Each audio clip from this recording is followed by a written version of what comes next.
एक ice cube की कीमत 2 मिलियन है। पूरी दुनिया इसे मांगने के लिए दौड़ रही है। दूल्हे की तरफ से शादी के तोहफे में डॉग लेग सॉसेज का एक दाना दिया जा रहा है। वाइव्स शादी करने के लिए और भी ज्यादा बेताब हैं, लेकिन मैं उनमें से किसी को भी कुछ नहीं बेचता, क्योंकि ग्लोबल हाई टेम्परेचर्स का अंत आने वाला है। ये सामग्रियां बहुत स्केर्स हैं।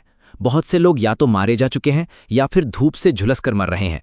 कुछ ही समय में आइस क्यूब्स एक ग्लोबल ट्रेजर बन जाएंगे, और हमारे देश का सामान और आइस क्यूब्स इतने हैं कि सदियों तक चल सकते हैं। अचानक मेरे दरवाजे पर दस्तक हुई। दरवाजे के बाहर देखा तो पता चला कि वो गॉडेस वापस आ गई थी। लेकिन अगले ही सेकंड उसके पीछे से एक येलो हेयर वाला लड़का भी दौड़ता हुआ आया। बिना एक शब्द बोले उसने मुझ पर 2 बार चाकू से वार कर दिया। फिर उन्होंने मेरी सारी सप्लाईज छीन ली। उन दोनों ने न केवल मेरा मजाक उड़ाया कि मैं एक बेवकूफ़ हूं, बल्कि उन्होंने मुझे इंसान समझा ही नहीं। इसी तरह अंतहीन पछतावे के साथ मैं दुख और गुस्से में मर गया। जब आंख खुली तो पाया कि अपोकलिप्स शुरू होने से 1 महीने पहले मेरा पुनर्जन्म हो चुका था। पिछले जीवन के सबक भूलने वाले नहीं हैं। अगर इस बार पहले से तैयारी नहीं की तो मैं इस कयामत के दिनों में जीवित नहीं रह पाऊंगा। अपोकलिप्स में सबसे कीमती क्या है? जाहिर है, सप्लाईज। पिछले जीवन में मैंने अपना अधिकांश समय सामान लूटने में बिताया था। इस बार हमें देश के साथ कदम से कदम मिलाना होगा। मैं तुरंत सुपरमार्केट की तरफ भागा और अपने ओवरऑल्स पहन लिए। मुझे उम्मीद नहीं थी कि बॉस ठंडे चेहरे के साथ मुझसे कहेगा, 2.5 मिनट लेट होने के लिए तुम्हारी 1 साल की सैलरी काटी जाती है। मैंने इसे बिल्कुल दिल पर नहीं लिया। तुम अपनी कटौती करो, मैं अपना काम करता हूं, और अब मुझ पर कोई बोझ नहीं है। पिछली जनरेशन जब आई थी तो बॉस पैसे लेकर भाग गया था। मेरी पूरे साल की सैलरी बर्बाद हो गई थी। अब इसे एक मॉरल कॉम्पनसेशन यानी नैतिक मुआवजा माना जा सकता है। मेरा दिमाग घुमा। मैंने अपने पास मौजूद छोटे से स्पेस को एक्सपैंड कर दिया। बस एक नज़र देखते ही पूरे वेयरहाउस का सारा सामान कलेक्ट हो गया। ये एबिलिटी पुनर्जन्म के बाद जागी है। ये स्पेस 100 मिलियन क्यूबिक मीटर का है। मैं अपनी इच्छा के अनुसार चीज़ें कलेक्ट कर सकता हूँ। इसके अंदर समय रुका हुआ है, इसलिए कोई भी चीज़ हमेशा फ्रेश रह सकती है। मैंने पृथ्वी की 2 मीठे पानी की झीलें खाली कर दी हैं। आपको पता होना चाहिए कि आखिरी दिनों में इंस्टेंट नूडल्स का एक पैकेट भी टॉप ब्यूटी माना जाता है। स्वाद की तो बात ही छोड़ दीजिए। मैं अपनी बचाई हुई चीज़ों के खराब होने से कभी नहीं डरता। स्पेस में सामान के पहाड़ों को देखकर मुझे बहुत सुकून मिलता है। आखिरकार मुझे पिछले जीवन की तरह राख नहीं चाटनी पड़ेगी। इसके बाद मैं जानबूझकर एक खाली वेयरहाउस में रुका और बॉस के आने का इंतजार करने लगा। मैंने उसे खुली आंखों से दंग रह जाते देखा। मेरे दिल की भड़ास आखिरकार निकल गई। फिर एक स्पेस जंप हुआ और मैंने चुपचाप वेयरहाउस छोड़ दिया। ये ट्रिक वाकई बहुत काम की है। मैं अपनी मर्जी से 100 मीटर के दायरे में कहीं भी टेलीपोर्ट कर सकता हूँ। सामान खरीदना तो दूर की बात है, अगर कोई म्यूटेंट बीस्ट भी सामने आ जाए तो भी आसानी से निकला जा सकता है। सामान की खरीदारी पूरी होने के बाद मैं घर जाने की सोच रहा था कि अचानक फ़ोन वाइब्रेट हुआ। स्क्रीन पर पहली नज़र पड़ते ही मूड बिल्कुल खराब हो गया। वो लिनियानी थी। फ़ोन कनेक्ट होते ही मैंने उस औरत को चिल्लाते हुए सुना, तुम असल में गायब होने का नाटक कर रहे हो। तुमने घर भी बेचने के लिए लगा दिया। तुम गरीब कंगाल, अगर तुम घर बेच दोगे तो कौन सी औरत तुम्हारे साथ रहना चाहेगी? एक मर्द के तौर पर तुम्हारी जिम्मेदारी कहाँ है? मैं तुम्हें बता दूं कि मैं तुम्हारे घर के पीछे नहीं हूं।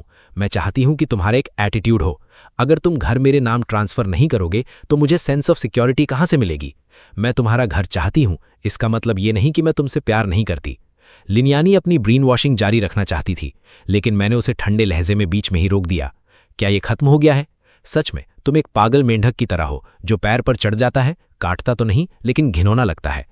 इतना कहकर मैंने सीधे उस औरत का फ़ोन काट दिया। मेरे दिल में उसके लिए सिर्फ नफरत थी। पिछले जीवन में वो आखिरी 2.5 साल तक जिंदा रही। अगर मैंने उसे पालने के लिए जान जोखिम में डालकर सप्लाईज न ढूंढी होती तो वो बहुत पहले मर चुकी होती। नतीजा ये हुआ कि उसने न केवल कोई आभार नहीं माना, बल्कि मुझे एक लिकिंग डॉग यानी गलेबल पार्टनर की तरह ट्रीट किया। अंत में उसने उस येलो हेयर वाले के साथ हाथ मिला लिया और उन दोनों के सामने मुझे पीट पीट कर मार दिया गया। पिछले जीवन में अपने बारे में सोचकर लगता है कि मैं कितना बड़ा बेवकूफ़ था जो मैंने इस तरह की ग्रीन टी यानी चालाक औरत पर भरोसा किया। खैर, अब पासा पलट चुका है। मैं तुम्हें इस जीवन में इतनी आसानी से मरने नहीं दूंगा। तुमने जो मेरे साथ किया है उसका भुगतान तुम्हें 100 गुना धीरे धीरे करना होगा। जब मैं शांत हुआ तो मुझे समझ आया कि अकेले ये चीज़ें काफ़ी नहीं है। बाकी बची सप्लाईज अभी भी पैसों से खरीदनी होंगी। इसलिए मैंने रियल एस्टेट एजेंट से कॉन्टैक्ट किया। इसका मतलब था कि घर को आधी कीमत पर भी बेचा जा सकता है, बशर्ते कैश तुरंत मिले। इसके तुरंत बाद मुझे टैक्सी लेकर मिडिल डोर तक जाने में ज़्यादा समय नहीं लगा। मुझे उम्मीद नहीं थी कि कार से उतरते ही मेरी भिड़ंत लिनियानी से हो गई, जो पूरे रास्ते मेरा पीछा कर रही थी। वो अपने उस येलो हेयर वाले के साथ थी। उसने कहा, तुम्हें पता है तुमने मुझे कितनी देर इंतजार करवाया? सालों तक जिस गॉडेस के पीछे मैं भागता था उसकी तरफ देखकर मैंने अपनी पलकें उठाने की जहमत तक नहीं की। कुत्ता कभी रास्ते में नहीं खड़ा होता।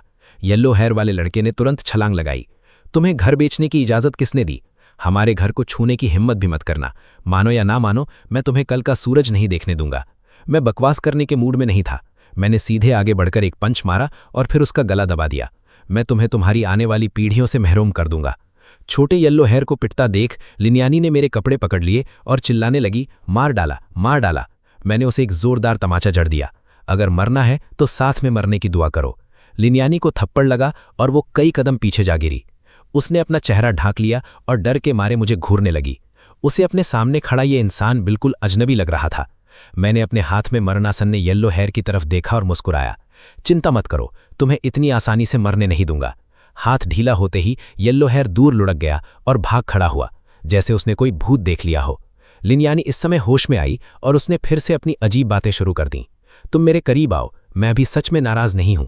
जल्दी से घुटनों पर बैठ जाओ, वरना तुम इस जीवन में मुझसे शादी करने के बारे में सोचना भी मत। ये सुनकर मुझे हंसी आ गई। तुम्हारी दयालुता के लिए धन्यवाद, लेकिन अगर तुमने फिर से भौंकना शुरू किया तो इस जीवन में इस मुंह से दोबारा बात करने के बारे में सोचना भी मत। दोनों इतने डर गए कि कांपने लगे और मुड़कर भाग गए।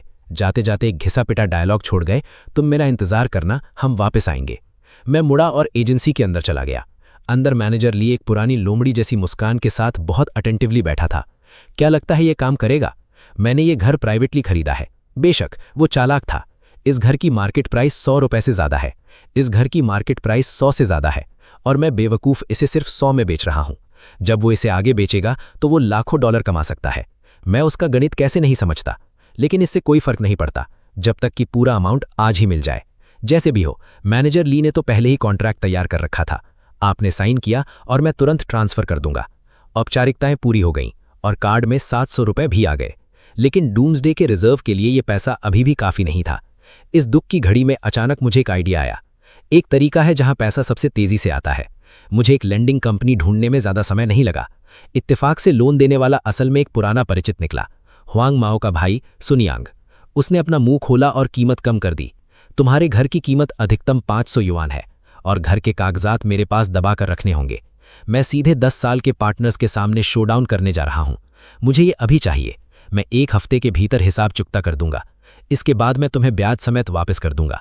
सुनियांग सुनते ही समझ गया कि ये लड़का निश्चित रूप से एक जुआरी है जो इस चीज के साथ अजीब हरकतें कर रहा है। ये चीज, माता पिता भी इसे बेच सकते हैं। मैं अभी भी हिसाब चुकता करने का सपना देख रहा हूं। देखो अगर मैं तुम्हें मौत के घाट न उतार दूं। जल्द ही एक बड़ा अमाउंट आ गया। जब मुझे पैसे मिले तो मैं मुड़कर एंजल होटल चला गया। हालांकि पहले भी कई वेयरहाउस खाली किए जा चुके थे, लेकिन वेयरहाउस में कोई गर्म खाना और गर्म व्यंजन नहीं थे। और मुझे याद है कि ये होटल आखिरी दिनों में काफी लंबे समय तक टिका रहा था। इसका स्ट्रक्चर भी मजबूत है। अगर आप यहां सेटल हो सके तो ये अच्छी चॉइस है। एक महिला जो खुद को मैनेजर बता रही थी, तेजी से स्वागत करने आई। हेलो, मैं चिन श्वांग हूं। क्या आपको कोई मदद चाहिए? मैंने अपना मुंह खोला और कहा, मैं एक बड़ा बैंक्वेट बुक करना चाहता हूं। किन श्वांग की आंखें सदमे से फटी की फटी रह गईं। उसने जल्दी से सिर हिलाया। मुझे इस तरह देखना जैसे किसी छिपे हुए अमीर आदमी को देख रही हो। मैंने कहा, मुझे यहां प्रति टेबल 50 और 100 टेबल चाहिए। इंटरनेट पर 100 और 00 के स्पेसिफिकेशंस भी हैं। मुझे उम्मीद नहीं थी कि ये फाइल इतनी हाई होगी। मुझे उम्मीद नहीं थी कि ये ग्रेड इतना ऊंचा होगा। मैंने 100 युआन का लेवल सेट किया, 500 डिपॉजिट एडवांस में दे दिया और फाइनल पेमेंट 1 हफ्ते में सेटल हो जाएगा। चिन श्वांग आसानी से मान गई। वास्तव में लागत 5 युआन है। वो साफ तौर पर इस मौके का फायदा उठाकर संबंध बनाना चाहती है। उसने अचानक दबी हुई आवाज में पूछा, क्या आप शादी की किसी खुशी के मौके के लिए ऐसा कर रहे हैं? वैसे भी मेरे लिए परमानेंट रेजिडेंस के लिए एक प्रेसिडेंशियल स्वीट खोलने में मदद करें। मैं अच्छे मूड में वहां से निकल गया। ये वाकई 1 युआन का एक कॉस्ट इफेक्टिव बैंक्वेट है। 500 युआन का डिपॉजिट हो गया है। जहां तक फाइनल पेमेंट की बात है, दुनिया के अंत का आने का इंतजार करो। एक बर्फ का टुकड़ा 100 मिलियन का हो सकता है। इसकी परवाह कौन करता है? मैं अभी अभी लिनियानी और सुनियांग को छोड़कर आया था, इसीलिए मैं चुपके से मैनेजर के पास पूछताछ करने गया। उस आदमी ने अभी क्या किया? उस जेंटलमैन ने 10,000 का बैंक्वेट ऑर्डर किया है। दोनों दंग रह गए। ऐसा कैसे हो सकता है? उसके पास इतने पैसे कहां से आए? जब तक मैनेजर चिन श्वांग ने पेमेंट रिकॉर्ड नहीं दिखाया, उन्हें विश्वास करना पड़ा। एलन वास्तव में एक छिपा हुआ अमीर 2nd जनरेशन लड़का है।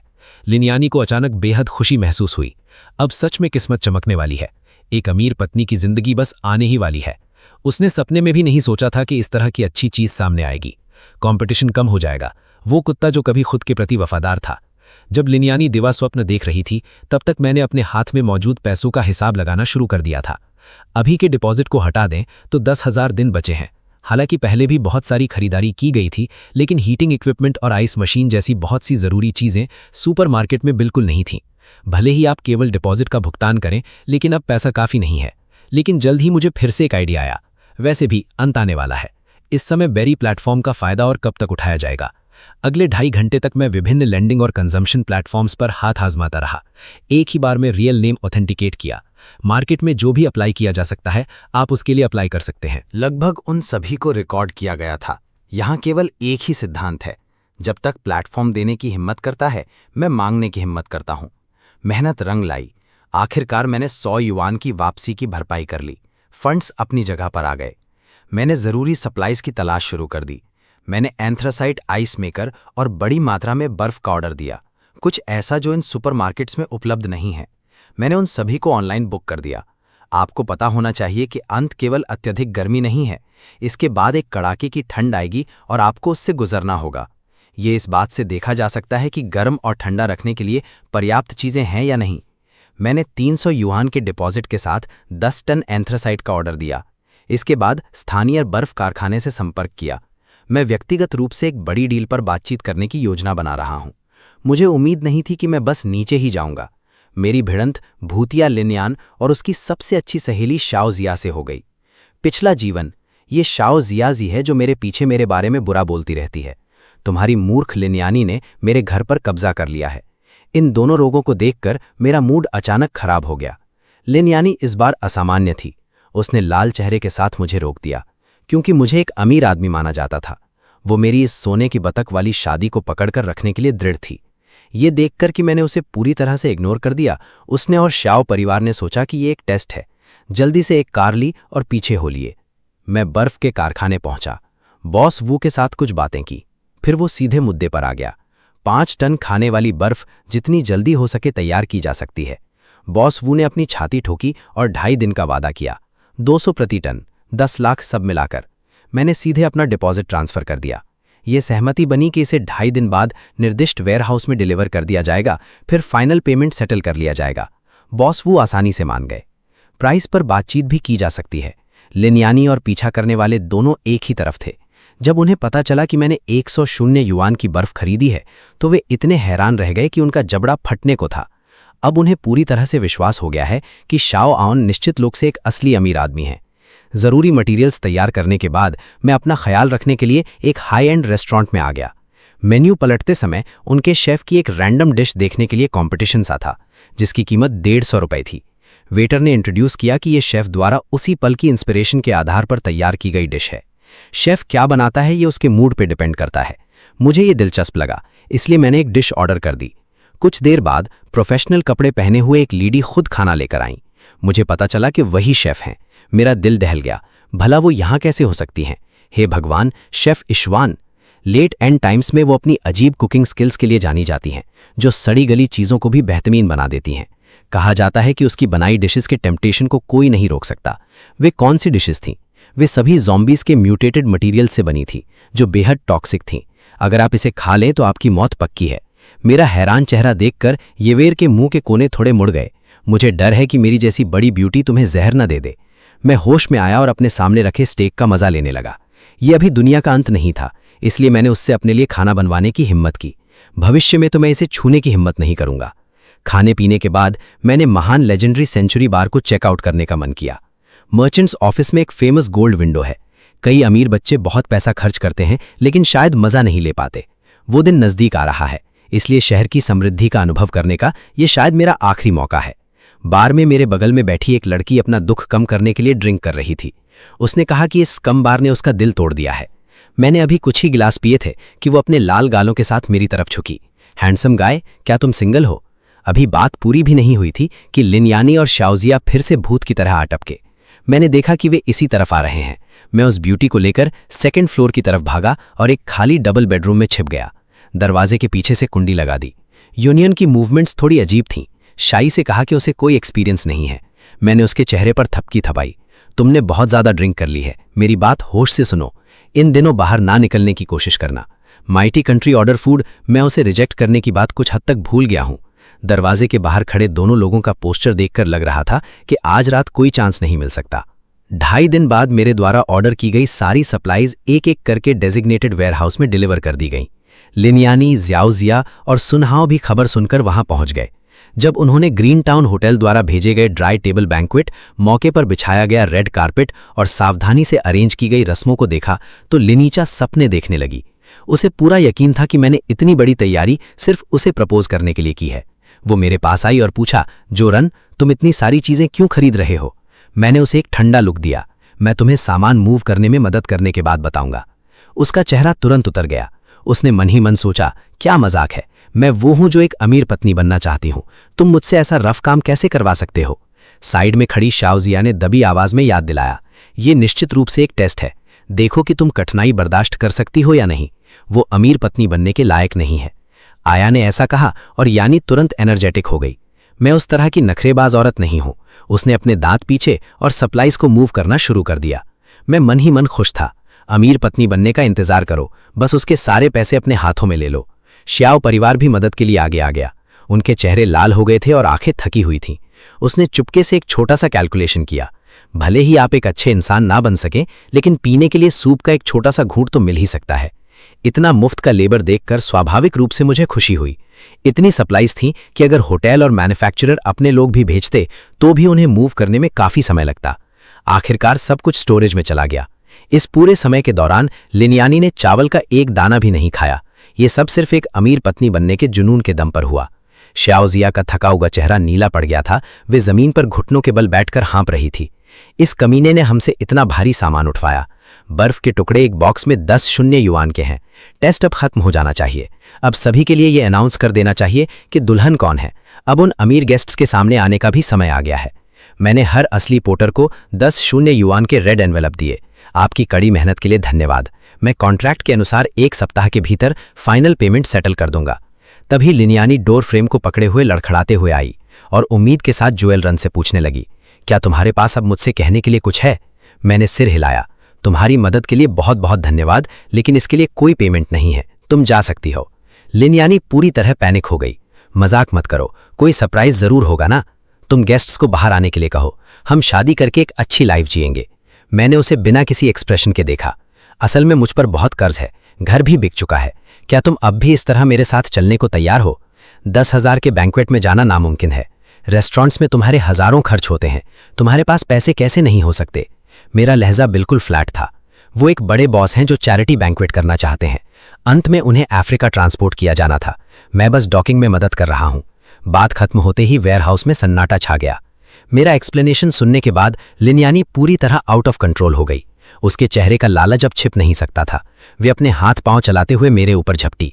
तुम कमीने, मुझे धोखा देते रहे। जुआन, तुम बिल्कुल भी रिच सेकंड जनरेशन नहीं हो। मुझसे दोबारा शादी करने की सोचना भी मत। ये सुनकर मेरा चेहरा नफरत से भर गया। तुम्हारी शुभकामनाओं के लिए धन्यवाद।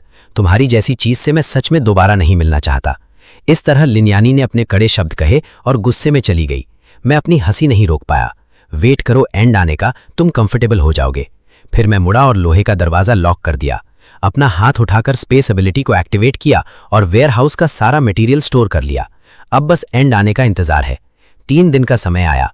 हेयानी, शाओ परिवार और वांग भाई तीनों पूरे दिन आपस में मिले रहे और मैं जल्दी ही प्रेसिडेंशियल सूट में पहुंच गया। पिछले जीवन में लिनियानी और मैं एक अंडरग्राउंड गुफा में छिपे थे। बस इस अत्यधिक गर्मी वाले प्रलय से बचने का एक मौका था। मुझे उम्मीद नहीं थी कि इस बार उसे छोड़ने के बाद वे वास्तव में यहां तक आ जाएगी। ऐसा लग रहा है कि पुराना और नया बदला एक साथ साफ हो गया है।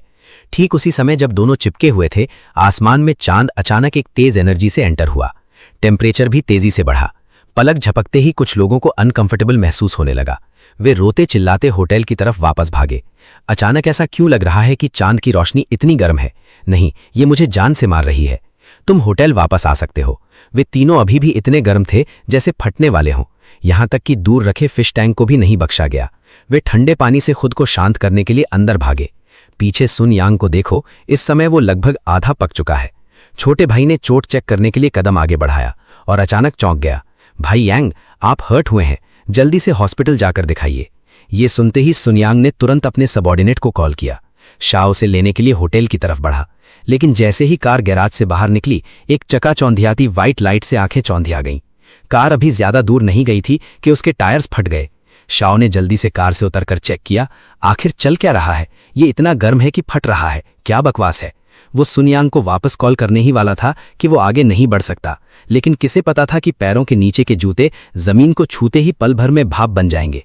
नतीजा ये हुआ कि सेंटर ऑफ ग्रेविटी बिगड़ने के कारण वे चारों खाने चित गिर पड़े। लेकिन जब वे उठना चाहते हैं, तब तक सेयान के फोन के दूसरे एंड पर बहुत देर हो चुकी थी। फिर बारबेक्यू के चटकने जैसी आवाज आई। इस पल में शाओ पूरी तरह से जलकर चार हो गया और पूरी तरह इवेपोरेट हो गया।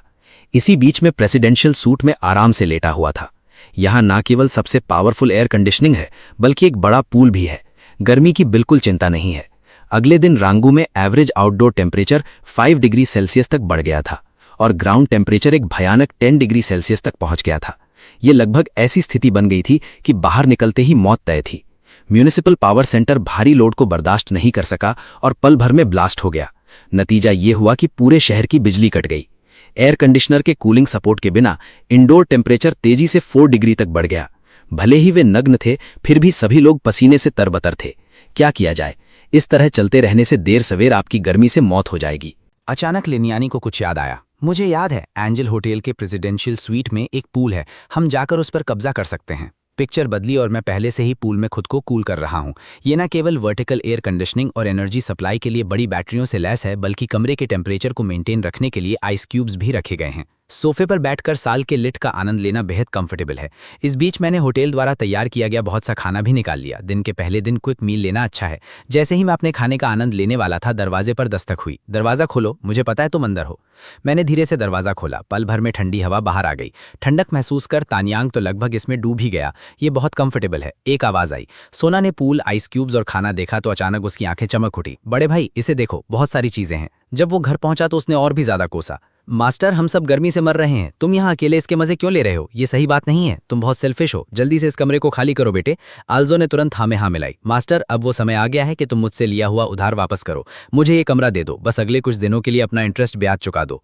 ये देखकर कि सुनियांग अंदर घुसने की कोशिश कर रहा था, मैंने अपनी गन निकाली और एक शॉट फायर कर दिया। सुनियांग का चेहरा इस अविश्वास से भर गया था कि उसे गोली लग चुकी है।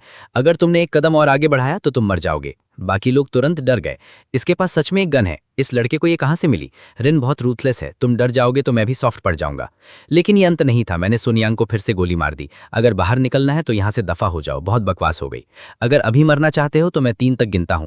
और अगले ही सेकंड सुनियांग रेंगता और घिसटता हुआ वहां से भाग निकला। अप्रत्याशित रूप से जब वे हॉल में पहुंचे तो उनकी मुलाकात जेएनयू और बाकी लोगों से हुई। कुछ लोगों ने आग में घी डालने का काम किया। मैंने हॉल में मौजूद लोगों को बताया कि मेरे पास सप्लाईज हैं। जल्द ही सब कोई प्रेसिडेंशियल स्वीट की तरफ दौड़ पड़े और कयामत के दिन का नाम लेकर सब कुछ रीजनेबली डिस्ट्रीब्यूट करने की बात करने लगे। असल में वे सब मेरी सप्लाईज लूटना चाहते थे। ज्यादा समय नहीं लगा, मैंने फिर से दरवाजा खोला। घर के अंदर का एयर कंडीशनिंग देखकर हर किसी के चेहरे पर लालच की चमक आ गई। युवा आदमी, हम यहाँ तुमसे कुछ डिस्कस करने आए हैं। तुम देख रहे हो कि ये संकट का समय है। पूरे होटल में सिर्फ तुम्हारे पास एयर कंडीशनिंग है। क्या तुम हमें अंदर आकर खुद को कूल करने की इजाजत दे सकते हो? युवाओं को बड़ों का सम्मान करना और छोटों से प्यार करना जानना चाहिए। तुम एक टैलेंट हो, निश्चित रूप से एक अच्छे इंसान हो जो उत्साही और हेल्पफुल है।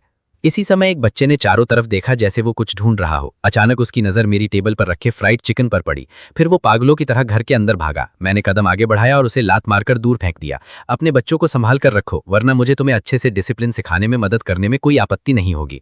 मुझे ऐसा करते देख हर किसी ने पल भर में अपना आपा खो दिया। तुम ऐसा कैसे कर सकते हो? ये बहुत ज्यादा है। इस तरह का इंसान इस कमरे में रहने के लायक नहीं है, इसे बाहर निकालो। तभी गन शॉट्स की आवाज सुनाई दी। वे तुरंत शांत हो गए। मैं अकेला हूं, लेकिन तुम्हारी जिंदगी सिर्फ एक ही है। क्या तुम आजमाना चाहते हो कि कौन ज्यादा तेज भागता है? हर कोई पल भर में गायब हो गया और बेइज्जती करवाकर फर्स्ट फ्लोर के हॉल में वापस लौट आया। लेकिन बात यहाँ यह है कि उसी समय वो रेस्क्यू, जिसके लिए हर कोई उम्मीद लगाए बैठा था, अंदर आ गया। मैंने कार को एंजल होटल के सामने पार्क होते देखा। हर कोई बेहद खुश था। बहुत बढ़िया, वे आखिरकार यहाँ आ गए। जब कार से आर्म्ड पर्सनल बाहर निकले तो उन्होंने सबको रास्ते से हटने के लिए कहा। क्या एकेडमिशियन लिन फैंग यहाँ है? इस समय एक व्यक्ति खड़ा हुआ। मैं रेस्क्यू टीम से हूं, अपना इंसुलेटिंग क्लोथिंग पहनो और हमारे साथ चलो। ये सुनकर भीड़ में तुरंत विस्फोट हो गया। क्या तुम लोग हमें बचाने नहीं आए हो? तुम अकेले उसे नहीं बचा सकते। स्टाफ ने आश्वासन दिया। ऑफिशियल्स ने रेस्क्यू ऑपरेशन शुरू कर दिया है। सुबह का तड़के का समय दिन का सबसे कम टेम्परेचर का समय होता है। तुम लोग आज रात को स्वयं बेस पर जा सकते हो। ये स्क्वायर सबसे नजदीकी रेस्क्यू पॉइंट है। ये सुनकर हर कोई मुस्कुराया। ऐसा लगा कि सच में कोई उम्मीद है। लेकिन इसी पल वांग बाओ दौड़ता हुआ बाहर आया। वैंग ग्रुप से कौन है? मेरे लिए थर्मल इंसुलेशन सूट लेकर आओ, मैं मैं अभी जा रहा हूँ। ये देखकर रेस्क्यू टीम ने तुरंत उसे काबू में कर लिया। अकादमिशन ली लिंग फैंग हमारे जियोलॉजी एक्सपर्ट है। इस आपदा से निपटने के लिए उनका होना बेहद क्रूशियल है। कृपया हमारे मिशन में बाधा ना डालें। वांग बाओ जोर से चिल्लाया और जस्टिफिकेशन देने लगा। हजारों लोगों के बीच तुम्हारी क्या औकात है? मुझे मत बताओ कि तुम एक बेकार इंसान हो। मेरे लिए वो इंसुलेशन सूट छीन लो। कितना बेवकूफ है, क्या तुम पागल हो गए हो? क्या तुमने किसी को गन के साथ नहीं देखा? जैसे ही रेस्क्यू टीम जाने वाली थी, लिनियानी ने अचानक उन्हें रोक लिया। रुको एक मिनट, हमारे ऊपर एक जानलेवा मर्डरस मेनियक है। उसने कई लोगों को मार डाला है। उसने अभी हमें लगभग मार ही दिया था। उस कातिल के हाथ में अभी भी गन है। कुछ ही देर में ऊपर गए लोगों ने भी मेरे खिलाफ बोलना शुरू कर दिया। ऊपर के लोग भयानक हैं, उस जानलेवा कातिल को मत जाने दो। जिस रेस्क्यूअर को अभी रोका गया था उसने इस समय अपना हुड हटा दिया। अपने टीममेट्स के मना करने के बावजूद वो वहीं रुक गया।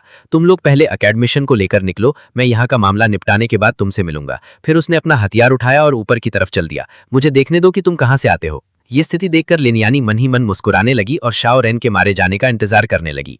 मैं उस कमरे में रहकर रेस्क्यू का इंतजार कर सकती हूँ। इस समय तक रेस्क्यूअर पहले ही कॉरिडोर के बीच में आ चुका था। उसने अचानक कुछ संदेह के साथ अपने सामने के सीन को देखा। मैंने दरवाजा खोला, एक टीयर गैस फायर की गई और उसने रिएक्ट किया। बहुत देर हो चुकी थी, गैस ने उसे रुला दिया। ये देखकर कि स्थिति अच्छी नहीं है, उसने तुरंत पीछे हटने की तैयारी की, लेकिन मैं इस समय पहले ही उसके पीछे था। एक गनशॉट की आवाज गूंजी।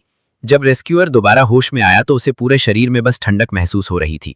ये बहुत कंफर्टेबल था और मैं पहले ही उसकी पहचान का पता लगा चुका था। वू योंग स्पेशल फोर्सेस का डेप्यूटी कैप्टन है। चूंकि तुम जाग गए हो तो चलो बात करते हैं। उसने कुछ पछतावे के साथ चारों तरफ देखा। तुम कौन हो? गन और गाड़ियां कहां से आईं? फिर मैंने पूछा। चूंकि ऑफिशियल्स ने एक रेस्क्यू पॉइंट सेट किया है, ये प्लान है कि रेजिडेंट्स कल सुबह तड़के ही अपने दम पर जाएंगे। ये सुनकर वू योंग हैरान रह गया। तुम्हें ये कैसे पता? उसे पूरा यकीन था कि वो और मैं पहली बार मिल रहे हैं। ये देखकर मैं तुरंत समझ गया कि स्थिति पिछले जीवन की तरह है। मैंने कोई एक्सप्लेनेशन नहीं दिया, बस उससे कहा, हालांकि सुबह के समय टेम्परेचर काफी कम होगा, लेकिन चांद की रोशनी में 10 मिनट से ज्यादा रहने पर तुम बेहोश हो जाओगे। रेस्क्यू पॉइंट के रास्ते में कई लोग मारे जाएंगे। वू योंग थोड़ा परेशान लग रहा था। हम भी इस बारे में क्लियर हैं, लेकिन बहुत से लोग अब और बर्दाश्त नहीं कर सकते। रेजिडेंट्स केवल कल सुबह तड़के ही अपने दम पर जा सकते हैं। रेस्क्यू पॉइंट, मैंने उससे कहा। वास्तव में रजाई और मोटे सूती कपड़े भी इंसुलेशन का काम करते हैं। जब तक आप गिरते नहीं हैं तो इससे सर्वाइवल रेट में सुधार होना चाहिए। फिर मैंने उस रस्सी को काट दिया जिससे वो बंधा हुआ था। वू योंग थोड़ा उलझन में था। तुम क्या कर रहे हो? तुम्हें डर नहीं कि मेरे जाने के बाद मैं तुम्हें निपटने के लिए मदद बुलाऊंगा? डर किस बात का? तुम पहले ऊपर देखो कि वो क्या है। वू योंग की सांसें थम गई। मैंने फेशियल रिकग्निशन वाली संतरी मशीन गन देखी जो अलर्ट पर है। हाँ, ये चीजें कहां से आईं? कहा जाता है कि ये मिडिल ईस्ट से है। तुम्हें इसके लॉन्च होने के बाद मेरे अलावा इस चीज के बारे में पता होना चाहिए। कमरे में कोई जिंदा नहीं बचा, लेकिन अब बात यह है कि आपके पास शायद मुझे परेशान करने का समय नहीं है। जल्द ही वू योंग वहां से चला गया। उसने नीचे के लोगों को सब कुछ एक्सप्लेन करना खत्म कर दिया। रजाई से इंसुलेशन करने के तरीके का इस्तेमाल करने के बाद वो बिना पीछे मुड़े चला गया। वांग बाओ गुस्से में उछल पड़ा। यांग, तुम कोई कायर हो या कुछ? तुमने अभी कुछ क्यों नहीं किया? लुआन सही कह रहा है, वो गुस्से में चला गया। इस समय साइड में खड़े लंबे बालों वाले आदमी से अब और ज्यादा बर्दाश्त नहीं हो रहा था। टॉप डॉग, हम उसे कब तक बर्दाश्त करेंगे? गुस्से को दबा दिया गया और ऑफिशियल्स ने रेस्क्यू शुरू कर दिया। और ऑर्डर रिस्टोर होने के बाद उसे ऊपर के अपने रिलायंस के बारे में भी इस्तेमाल करना होगा। ये सुनकर मैं अपनी स्पीचलेसनेस को नहीं रोक सका। मुसीबत का समय आ गया है और ये इसलिए है क्योंकि तुम वास्तव में ऑर्डर रिस्टोर करना चाहते हो। मुझे नीचे आते देखकर उसके चेहरे पर अचानक डर छा गया। जोन, तुम नीचे क्यों आए? मैं ठीक हूं, बस तुम्हारे साथ एक डील करना चाहता हूं। फिर मैंने एक आइस क्यूब निकाला। Ice cubes? दोनों पल भर में इमोशनल हो गए। लंबे बालों वाले आदमी ने उत्साह में चिल्लाकर कहा, आइस क्यूब्स ही आइस क्यूब्स हैं। बड़े भाई, उसके कमरे में और भी बहुत सारी अच्छी चीजें होंगी। अगर तुम उसे मार दोगे तो सब कुछ हमारा हो जाएगा। ये देखकर मैंने अपने हाथ में गन उठा ली। लंबे बालों वाला आदमी तुरंत सीधा हो गया। मसायू ने भी स्माइलिंग फेस बनाया। भाई हूं, उसके जैसा मत बनो। चलो ट्रेड के बारे में बात करते हैं। मेरी शर्तें मानने के बाद वो किसी खजाने की तरह आइस क्यूब्स को खा रहा था और चूस रहा था। ये बहुत कूल है। लंबे बालों वाले को विश्वास नहीं हो रहा था कि वो 3 दिनों से फंसा हुआ था। बर्फ को चूसना कितना कंफर्टेबल है। उस लड़के का कमरा कैसा दिखता होगा? शिनयू ने उससे कहा, पहले उस लड़के से प्रॉमिस करो, फिर उसे जान से मारने का कोई मौका ढूंढो, तब वो कमरा हमारा होगा। लेकिन इसी पल वांग बाओ गाली देता हुआ वहां पहुंच गया और उसने जेनांग यू पर एक लात मारी। ठीक है यू, तुम यहाँ वास्तव में आइस क्यूब्स छुपाए हुए थे। वो पीट रहा था और गाली दे रहा था और साथ ही कह रहा था कि अगली बार कोई अच्छी चीज हुई और तुमने खुद आगे बढ़कर इसे नहीं सौंपा तो तुम खत्म हो। फिर वांग बाओ ने आइस क्यूब्स छीन लिए और उन्हें खा लिया। यहाँ तक कि इंस्टेंट नूडल्स भी लगभग खत्म होने वाले हैं। अगर कोई रेस्क्यू नहीं हुआ तो तुम मर जाओगे। वांग बाओ, तुम बहुत ज्यादा कर रहे हो। ये देखकर जेन यू ने पलटकर जवाब देने की हिम्मत की। वांग बाओ ने तुरंत गाली दी। मेरा मुंह देखो, लाओ केनी ने किया। मैं तुम्हें इज्जत दे रहा हूं। क्या तुम्हें पता है कि तुम किससे बात कर रहे हो? अगले ही सेकंड उसकी आंखें फटी की फटी रह गईं। रिज अपनी जगह पर आ गया। चेन, तुमने सीधे उसे गोली मार दी। यूरेन सही कह रहा है, ये पहले से ही मुसीबत का समय है। तुम शांति से आराम कर सकते हो। फिर उसने अपने पीछे खड़े सभी लोगों से कहा कि अब से इस जगह पर मेरा फैसला ही आखिरी होगा। बाकी लोग या तो रेस्क्यू पॉइंट पर पर जाएं या यहीं मर जाएं। ईशवान बेहद हैरान था, क्या वो राजा बनने जा रहा है? और ये सब मेरी आंखों के सामने था। ऐसा लगता है कि मेरे शब्दों ने काम किया है। चूंकि तुम पिछले जीवन में यहाँ के बॉस थे, अगर मैं इस जीवन की प्रोसेस को तेज कर दूं तो क्या तुम्हारा मौका समय से पहले आ जाएगा? जल्द ही जाओ जाओ। और लिनियानी घुटनों के बल बैठ गए और पानी की भीख मांगने लगे। मुझे पानी की एक बोतल दे दो, बस मुझे दे दो। तुम जो भी करने को कहोगे मैं वो सब करने के लिए तैयार हूँ। यू के पीने के बाद इंतजार करो। उसने बची हुई बर्फ का पानी उन दोनों की तरफ बढ़ा दिया। अगर तुम्हें बर्फ का पानी चाहिए तो मेरे पीछे आओ, मैं तुमसे जो भी करने को कहूंगा तुम्हें वो करना होगा।